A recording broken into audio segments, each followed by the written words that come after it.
Hey everyone, Georgetown Soaps here. I am making some soaps for the holidays. I tend to make these soaps year round, but I tend to sell a lot more during the holiday season, so I'm gearing up and making double batches.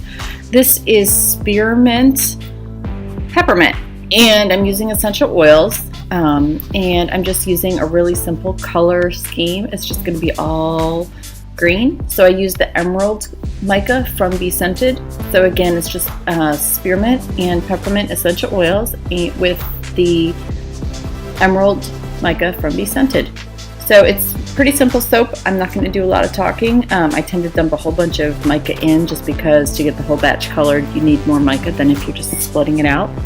So anyway, enjoy the video and I'll bring you guys back for the cut.